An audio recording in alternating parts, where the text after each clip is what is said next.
नमस्कार मित्रों।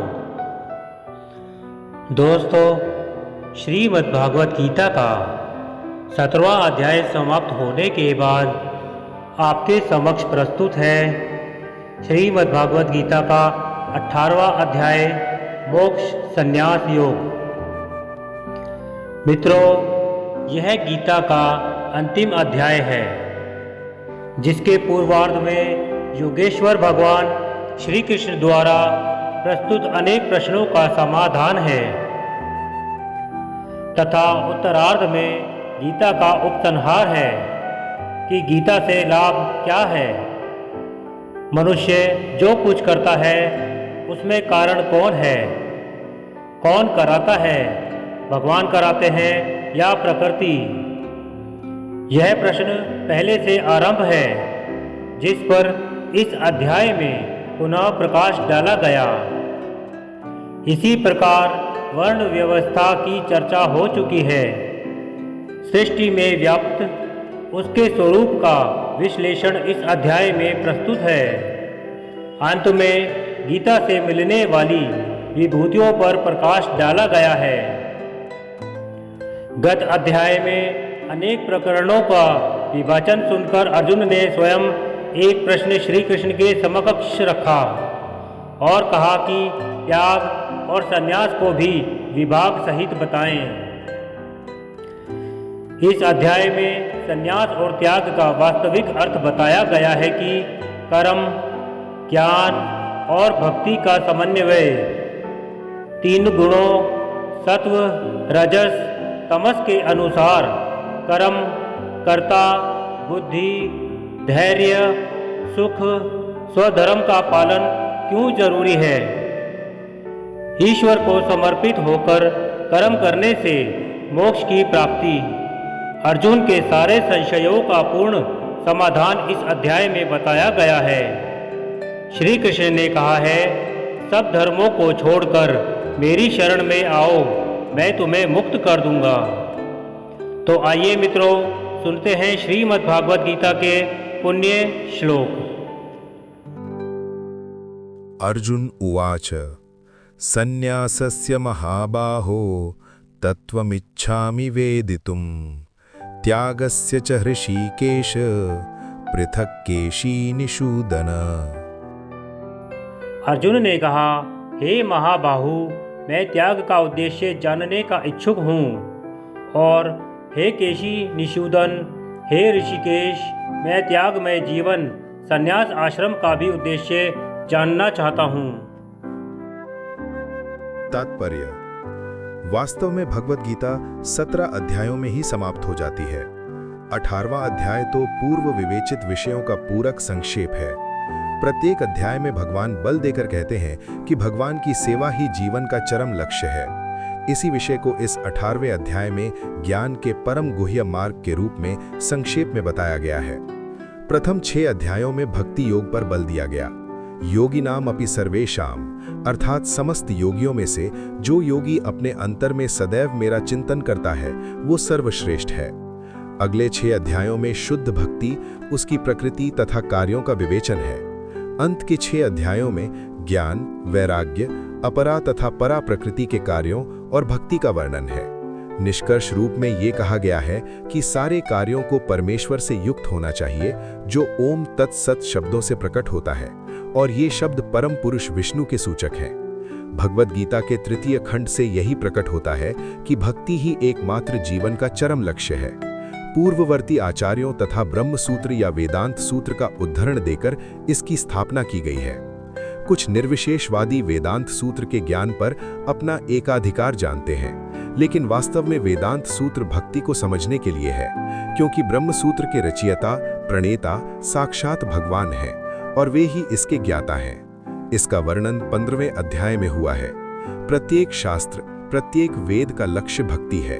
भगवत गीता में इसी की व्याख्या है। जिस प्रकार द्वितीय अध्याय में संपूर्ण विषय वस्तु की प्रस्तावना, सार का वर्णन हुआ है, उसी प्रकार 18वें अध्याय में सारे उपदेश का सारांश दिया गया है। इसमें त्याग तथा त्रिगुणातीत दिव्य पथ की प्राप्ति को ही जीवन का लक्ष्य बताया गया है।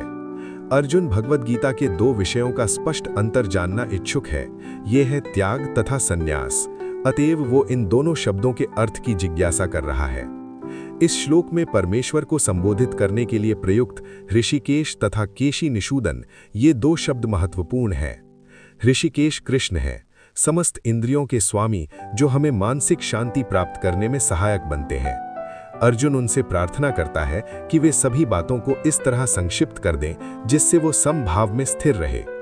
फिर भी उसके मन में कुछ संशय हैं और ये संशय असुरों के समान होते हैं। अतएव वो कृष्ण को केशी निषूदन कहकर संबोधित करता है।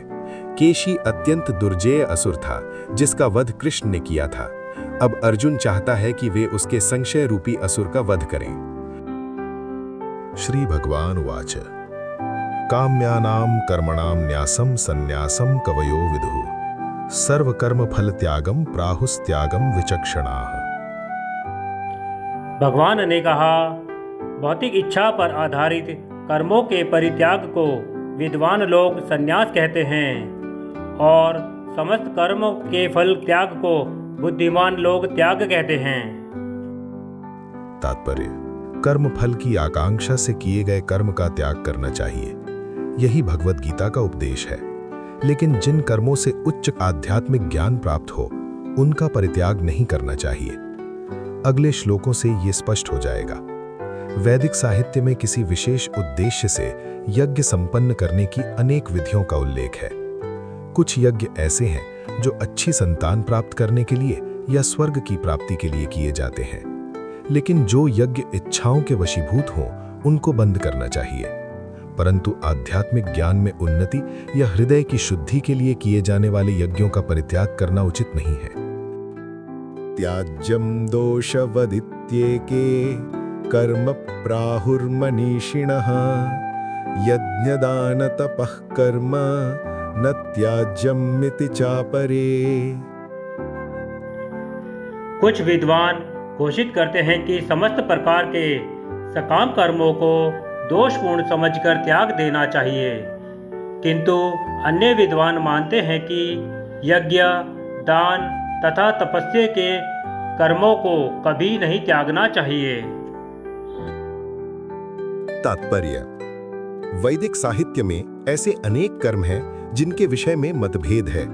उदाहरणार्थ, यह कहा जाता है कि यज्ञ में पशु मारा जा सकता है, फिर भी कुछ का मत है कि पशु हत्या पूर्णतया निषिद्ध है। यद्यपि वैदिक साहित्य में पशु वध की संस्तुति हुई है, लेकिन पशु को मारा गया नहीं माना जाता।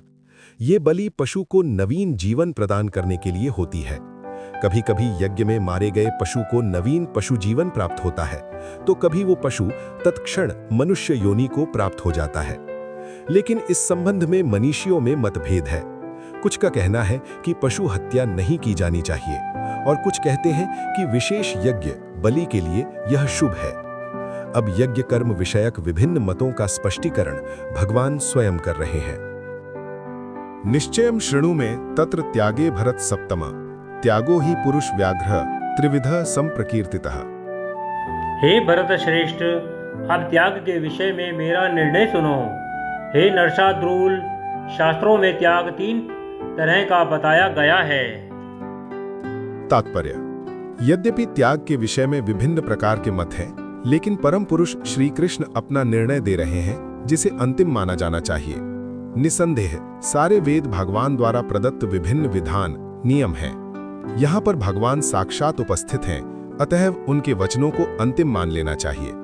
भगवान कहते हैं कि भौतिक प्रकृति के 3 गुणों में से जिस गुण में त्याग किया जाता है, उसी के अनुसार त्याग का प्रकार समझना चाहिए। यज्ञ दान तपः कर्म न त्याज्यम कार्यमेव तत् यज्ञो दानम तपश्चैव पावनानि मनीषिणाम्। यज्ञ, दान तथा तपस्या के कर्मों का कभी परित्याग नहीं करना चाहिए, उन्हें अवश्य संपन्न करना चाहिए। निसंदेह यज्ञ, दान तथा तपस्या महात्माओं को भी शुद्ध बनाते हैं। तात्पर्य, योगी को चाहिए कि मानव समाज की उन्नति के लिए कर्म करे। मनुष्य को आध्यात्मिक जीवन तक ऊपर उठाने के लिए अनेक संस्कार यानी पवित्र कर्म है। उदाहरणार्थ, विवाहोत्सव एक यज्ञ माना जाता है। यह विवाह यज्ञ कहलाता है। क्या एक सन्यासी जिसने अपना पारिवारिक संबंध त्याग कर सन्यास ग्रहण कर लिया है, विवाह उत्सव को प्रोत्साहन दे? भगवान कहते हैं कि कोई भी यज्ञ जो मानव कल्याण के लिए हो, उसका कभी भी परित्याग न करे। विवाह यज्ञ मानव मन को संयमित करने के लिए है, जिससे आध्यात्मिक प्रगति के लिए वो शांत बन सके। सन्यासी को भी चाहिए कि इस विवाह यज्ञ की संस्तुति अधिकांश मनुष्यों के लिए करे। सन्यासियों को चाहिए कि स्त्रियों का संग न करें, लेकिन इसका अर्थ यह नहीं है कि जो व्यक्ति अभी जीवन की निम्न अवस्थाओं में है, अर्थात जो तरुण है, वो विवाह यज्ञ में पत्नी न स्वीकार करे। सारे यज्ञ परमेश्वर की प्राप्ति के लिए हैं, अतएव निम्नतर अवस्थाओं में यज्ञों का परित्याग नहीं करना चाहिए। इसी प्रकार दान हृदय की शुद्धि यानी संस्कार के लिए है। यदि दान सुपात्र को दिया जाता है तो इससे आध्यात्मिक जीवन में प्रगति होती है, जैसा कि पहले वर्णन किया जा चुका है। एतान्यपि तु कर्माणि संगम त्यक्त्वा फलानि च कर्तव्यानीति में पार्थ निश्चितम मतमुत्तमम। इन सारे कार्यों को किसी प्रकार की आसक्ति या फल की आशा के बिना संपन्न करना चाहिए। हे प्रथापुत्र, इन्हें कर्तव्य मानकर संपन्न किया जाना चाहिए। यही मेरा अंतिम मत है। तात्पर्य: यद्यपि सारे यज्ञ शुद्ध करने वाले हैं, लेकिन मनुष्य को ऐसे कार्यों से किसी फल की इच्छा नहीं करनी चाहिए।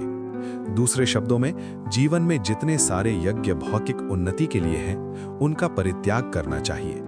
लेकिन जिन यज्ञों से मनुष्य का अस्तित्व शुद्ध हो और जो आध्यात्मिक स्तर तक उठाने वाले हों, उनको कभी बंद नहीं करना चाहिए।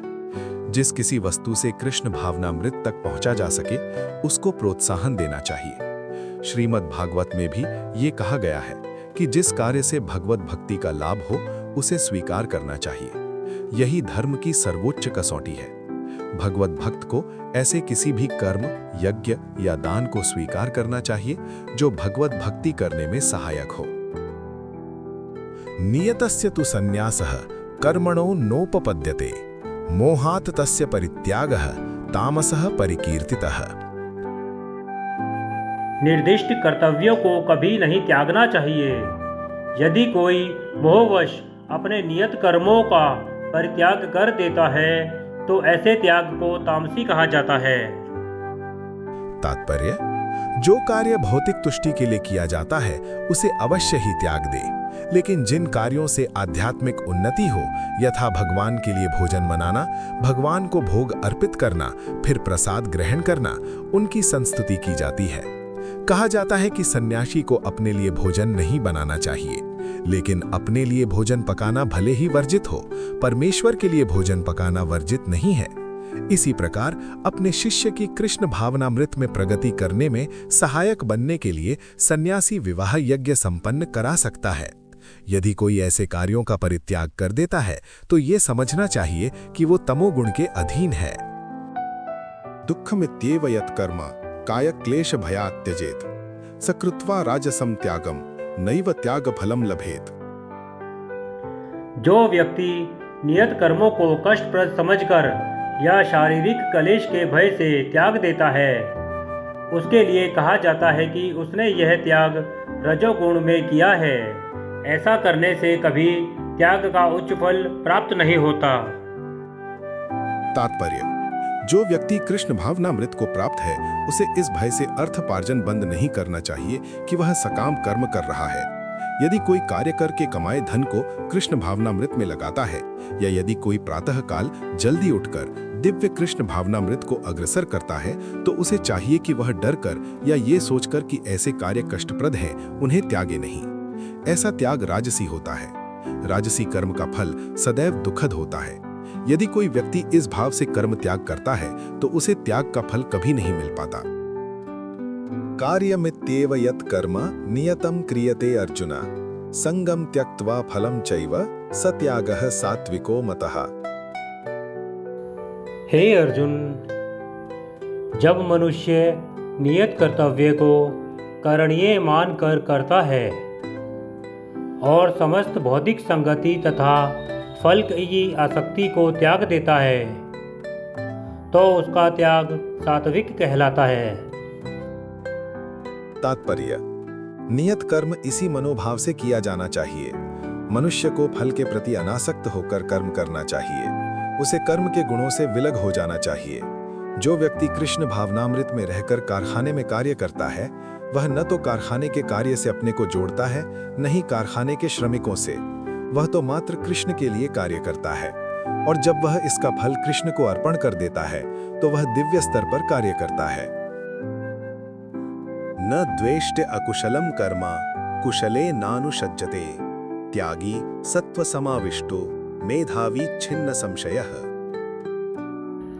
सतोगुण में स्थित बुद्धिमान त्यागी, जो ना तो अशुभ कर्म से घृणा करता है, ना शुभ कर्म से लिप्त होता है, वह कर्म के विषय में कोई संशय नहीं रखता।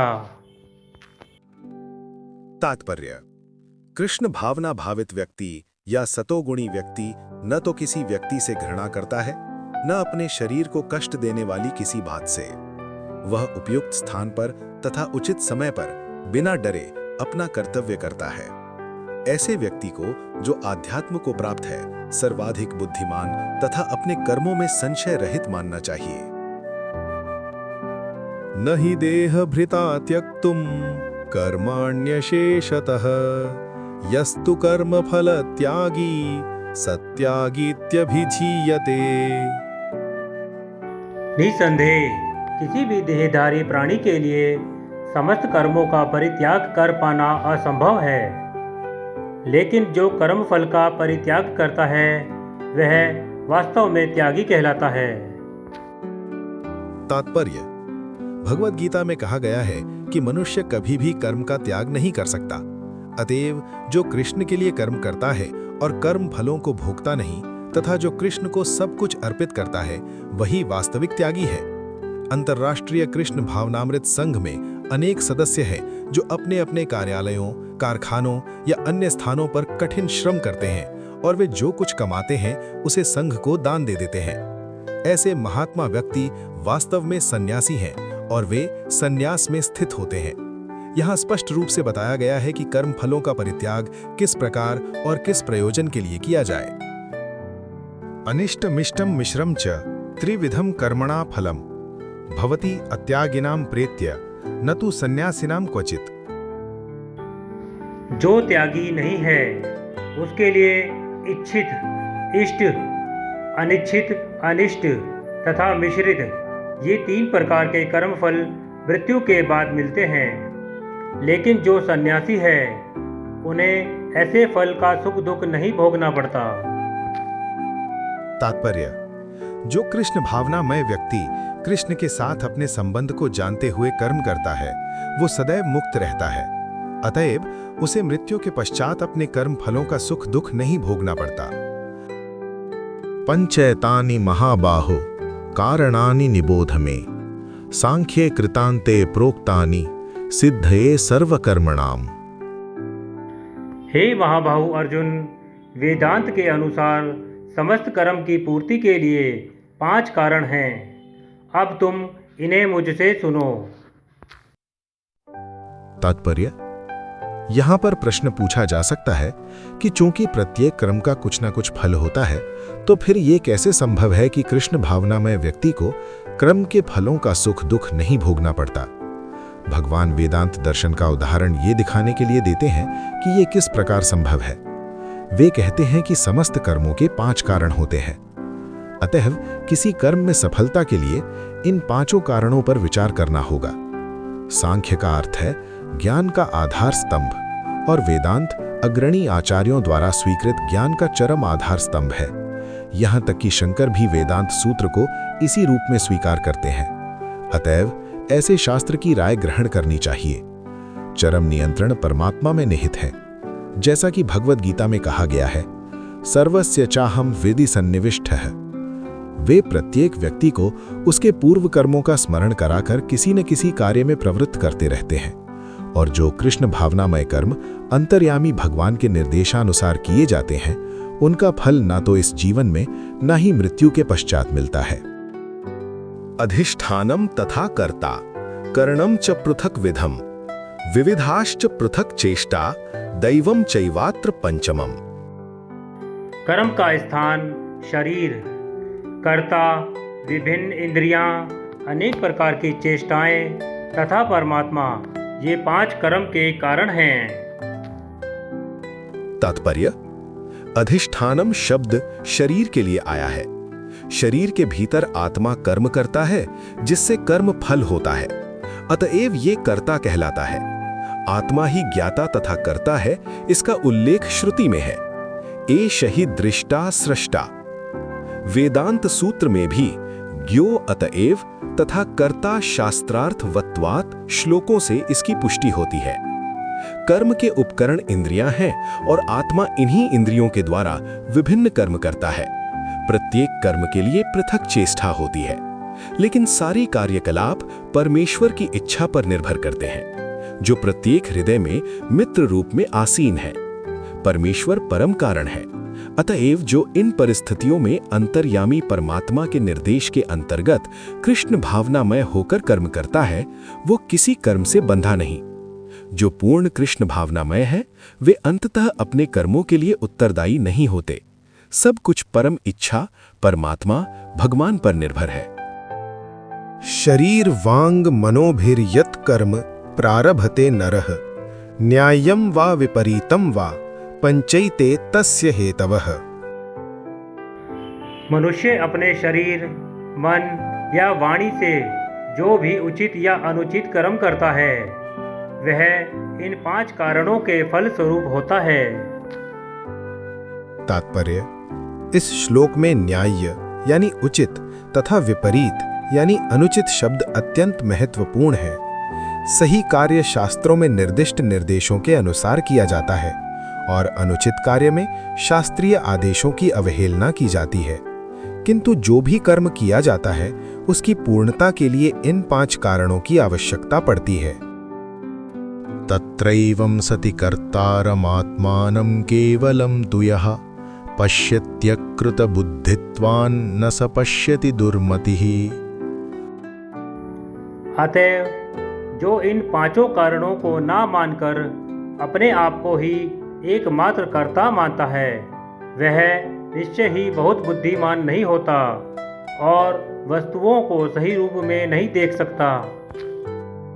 तात्पर्य: मूर्ख व्यक्ति ये नहीं समझता कि परमात्मा उसके अंतर में मित्र रूप में बैठा है और उसके कर्मों का संचालन कर रहा है। यद्यपि स्थान, कर्ता, चेष्टा तथा इंद्रियां भौतिक कारण है, लेकिन अंतिम मुख्य कारण तो स्वयं भगवान है।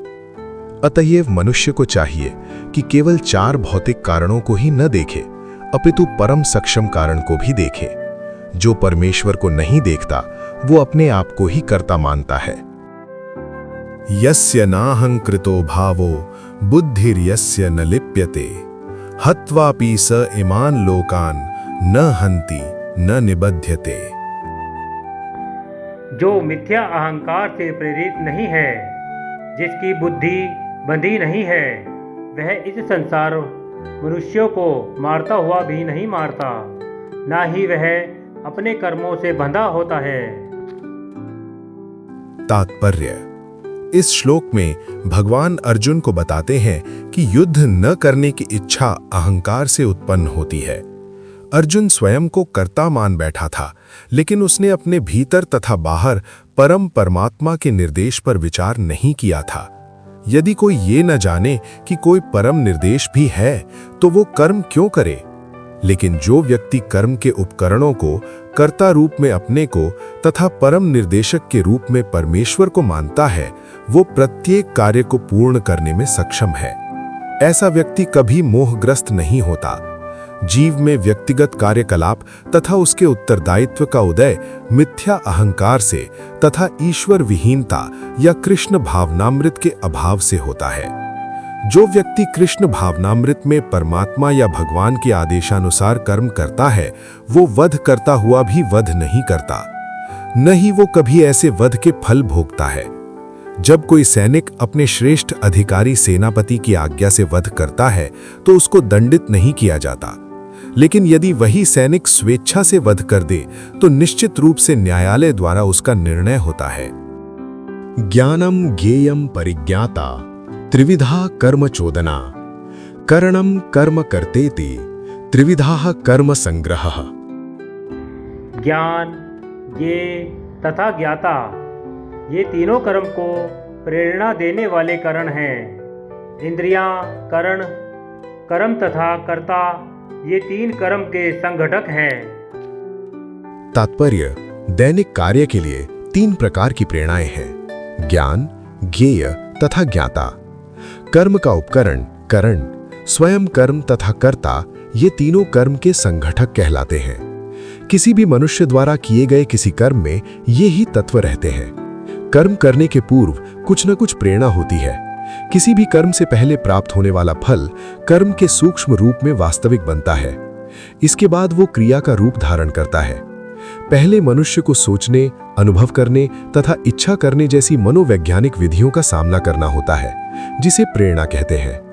और ये प्रेरणा चाहे शास्त्रों से प्राप्त हो या गुरु के उपदेश से, एक सी होती है। जब प्रेरणा होती है और जब कर्ता होता है तो इंद्रियों की सहायता से, जिनमें मन सम्मिलित है और जो समस्त इंद्रियों का केंद्र है, वास्तविक कर्म संपन्न होता है। किसी कर्म के समस्त संघटकों को कर्म संग्रह कहा जाता है। ज्ञानम कर्म च कर्ता च त्रिधैव गुण भेदतः प्रोच्यते गुण संख्याने यथा वच्छृणुतान्यपि। प्रकृति के तीनों गुणों के अनुसार ही ज्ञान, कर्म तथा कर्ता के तीन तीन भेद हैं। अब तुम मुझसे इन्हें सुनो। तात्पर्य: 14वें अध्याय में प्रकृति के तीन गुणों का विस्तार से वर्णन हो चुका है। उस अध्याय में कहा गया था कि सतोगुण प्रकाशक होता है, रजोगुण भौतिकवादी तथा तमोगुण आलस्य तथा प्रमाद का प्रेरक होता है। प्रकृति के सारे गुण बंधनकारी हैं, वे मुक्ति के साधन नहीं है। यहाँ तक कि सतोगुण में भी मनुष्य बद्ध रहता है।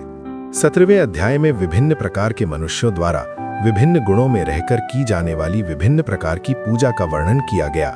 इस श्लोक में भगवान कहते हैं कि वे तीनों गुणों के अनुसार विभिन्न प्रकार के ज्ञान, कर्ता तथा कर्म के विषय में बताना चाहते हैं। सर्वभूतेषु येनेकं भावमव्ययमीक्षते अविभक्तं विभक्तेषु तद्ज्ञानं विद्धि सात्विकम्। जिस ज्ञान से अनंत रूपों में विभक्त सारे जीवों में एक ही अविभक्त आध्यात्मिक प्रकृति देखी जाती है, उसे ही तुम सात्विक जानो। तात्पर्य: जो व्यक्ति हर जीव में, चाहे वो देवता हो, मनुष्य हो, पशु पक्षी हो या जल जंतु अथवा पौधा हो, एक ही आत्मा को देखता है, उसे सात्विक ज्ञान प्राप्त रहता है। समस्त जीवों में एक ही आत्मा है, यद्यपि पूर्व कर्मों के अनुसार उनके शरीर भिन्न भिन्न हैं। जैसा कि 7वें अध्याय में वर्णन हुआ है, प्रत्येक शरीर में जीवनी शक्ति की अभिव्यक्ति परमेश्वर की परा प्रकृति के कारण होती है। उस एक परा प्रकृति, उस जीवनी शक्ति को प्रत्येक शरीर में देखना सात्विक दर्शन है। ये जीवनी शक्ति अविनाशी है, भले ही शरीर विनाशशील हो। जो आपसी भेद है वो शरीर के कारण है। चूंकि बद्ध जीवन में अनेक प्रकार के भौतिक रूप हैं, अतएव जीवनी शक्ति विभक्त प्रतीत होती है। ऐसा निराकार ज्ञान आत्म साक्षात्कार का एक पहलू है।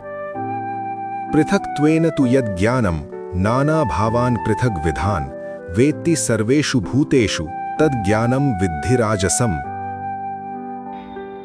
जिस ज्ञान से कोई मनुष्य विभिन्न शरीरों में भिन्न भिन्न प्रकार का जीव देखता है, उसे तुम राजसी जानो। तात्पर्य: ये धारणा कि शारीरिक शरीर ही जीव है और शरीर के विनिष्ट होने पर चेतना भी नष्ट हो जाती है, राजसिक ज्ञान है। इस ज्ञान के अनुसार एक शरीर दूसरे शरीर से भिन्न है, क्योंकि उनमें चेतना का विकास भिन्न प्रकार से होता है। अन्यथा चेतना को प्रकट करने वाला पृथक आत्मा न रहे। शरीर स्वयं आत्मा है और शरीर के परे कोई पृथक आत्मा नहीं है। इस ज्ञान के अनुसार चेतना अस्थायी है, या ये कि पृथक आत्माएं नहीं होती। एक सर्वव्यापी आत्मा है जो ज्ञान से पूर्ण है, और ये शरीर क्षणिक अज्ञानता का प्रकाश है। या ये कि इस शरीर के परे कोई विशेष जीवात्मा या परमात्मा नहीं है। ये सब धारणाएं रजोगुण से उत्पन्न है।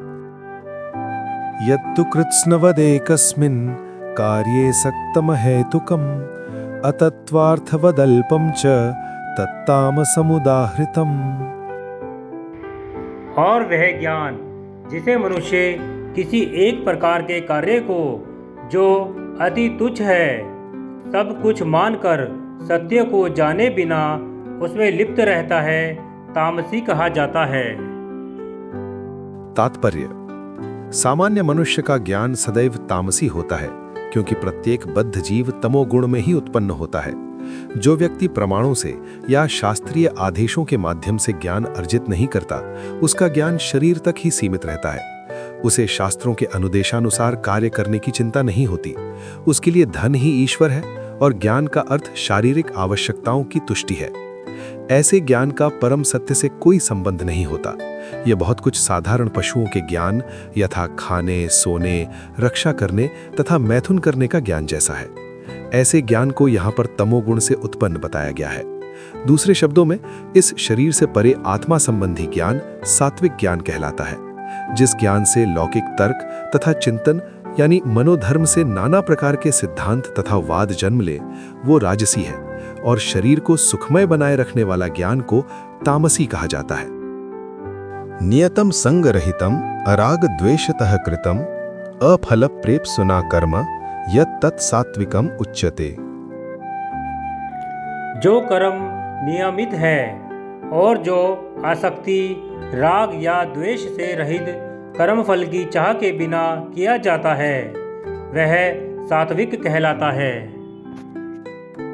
तात्पर्य: विभिन्न आश्रमों तथा समाज के वर्णों के आधार पर शास्त्रों में संस्तुत वृत्तिपरक कर्म जो अनासक्त भाव से अथवा स्वामित्व के अधिकारों के बिना प्रेम घृणा भाव रहित परमात्मा को प्रसन्न करने के लिए आसक्ति या अधिकार की भावना के बिना कृष्ण भावनामृत में किए जाते हैं, सात्विक कहलाते हैं। यत्तु कामेव सुना कर्म सहंकारेण वा पुनः क्रियते बहुलायासम तद्राजसम उदाहृतम। लेकिन जो कार्य अपनी इच्छा पूर्ति के निमित्त प्रयास पूर्वक एवं मिथ्या अहंकार के भाव से किया जाता है, वह रजोगुणी कहा जाता है। अनुबंधम क्षयम हिंसाम अनपेक्ष्य च पौरुषम मोहादारभ्यते कर्म यत् तत्तामसमुच्यते। जो कर्म मोहवश शास्त्रीय आदेशों की अवहेलना करके तथा भावी बंधन की परवाह किए बिना ही या हिंसा अथवा अन्यों को दुख पहुंचाने के लिए किया जाता है, वह तामसी कहलाता है। तात्पर्य: मनुष्य को अपने कर्मों का लेखा राज्य को अथवा परमेश्वर के दूतों को, जिन्हें यमदूत कहते हैं, देना होता है।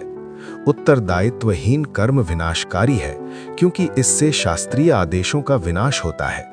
ये प्रायः हिंसा पर आधारित होता है और अन्य जीवों के लिए दुखदायी होता है। उत्तरदायित्व से हीन ऐसा कर्म अपने निजी अनुभव के आधार पर किया जाता है, ये मोह कहलाता है। ऐसा समस्त मोहग्रस्त कर्म तमोगुण के फलस्वरूप होता है।